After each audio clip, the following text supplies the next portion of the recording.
Bonjour à tous. Dans ce nouveau podcast enregistré dans le cadre du festival Seine-Edo, je vais vous parler de cinéma à travers le parcours de la cinéaste japonaise Naomi Kawase.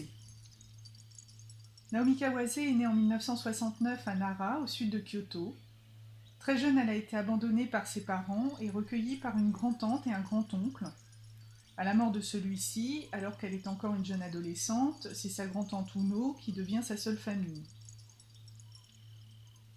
Elle entreprend ensuite des études à l'école de photographie d'Osaka à la fin des années 80, qui lui font découvrir le cinéma, ainsi que le moyen d'affronter le drame de ses origines, les interrogations et les blessures qu'il a ouvertes. Le cinéma de Naomi Kawase est indissociable de ses origines et de son histoire.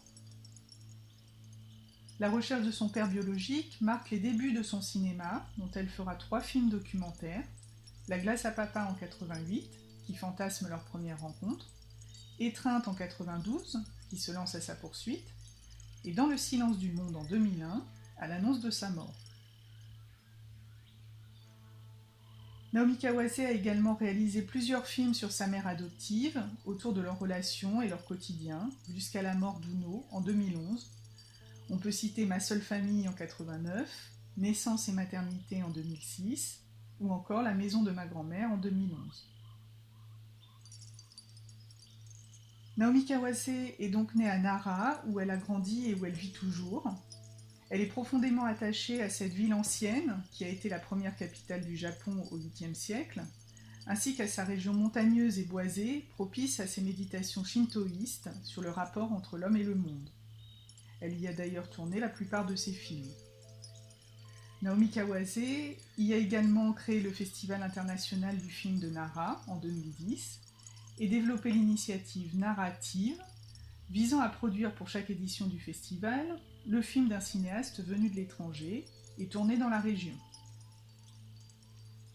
En 1997, elle obtient la Caméra d'Or au Festival de Cannes, qui récompense les meilleurs premiers longs métrages, pour Suzaku, film dans lequel elle saisit le rapport subtil et complexe entre les hommes et la nature. 10 ans plus tard, c'est le Grand Prix qu'elle obtient, toujours au Festival de Cannes, pour la forêt de Mogari. Les forêts centenaires de Nara ont donc aspiré nombre de films à la cinéaste, depuis Suzaku et le pays boisé, en 1997, en passant entre autres par la forêt de Mogari en 2007 et Anezu, l'esprit des montagnes en 2011, jusqu'au récent Voyage à Yoshino en 2018. Dans Anezu, la nature a des émotions. Les montagnes tombent amoureuses, la pluie déclenche sa colère sur les humains. On peut aussi citer son exposition Spring, Summer, Fall, Winter en 2018, qui restitue les transformations de la forêt au fil des saisons.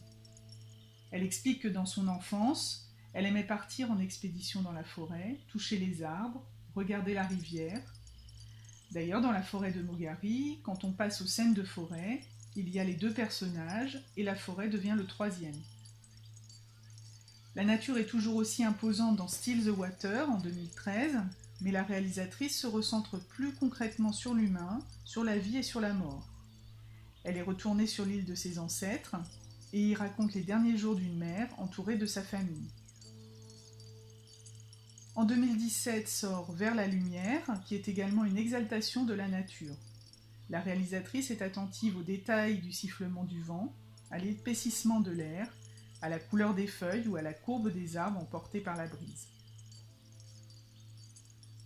A l'inverse de ses autres films, Les délices de Tokyo, qui sort en 2015, se déroule dans le cadre urbain de Tokyo. C'est sans doute son film le plus accessible, et on y suit la rencontre de 3 individus qui se retrouvent autour de la confection de dorayaki. Le film est adapté d'un roman de Durian Tsukegawa, où on suit Sentaro, qui confectionne sans conviction des dorayaki pour les habitants du quartier, jusqu'à ce que Tokue, vieille dame de 76 ans, insiste pour l'aider à la confection de la pâte de haricots rouges dont sont fourrées les pâtisseries. La vieille dame va bousculer sa conception de l'existence et donner un élan nouveau à son commerce. Comme souvent dans le cinéma de Naomi Kawase, les traditions et le temps qui passe sont au cœur du film. La cinéaste nous invite ici dans un Tokyo moins urbain et trépidant que celui qu'on connaît, où cerisiers en fleurs petite douceur sucrée et lenteur sont au programme de cette tranche de vie. Donc n'hésitez pas à découvrir la riche filmographie de Naomi Kawase, que vous pouvez retrouver dans les différentes médiathèques du réseau. Merci de m'avoir écouté et à bientôt pour un nouveau podcast.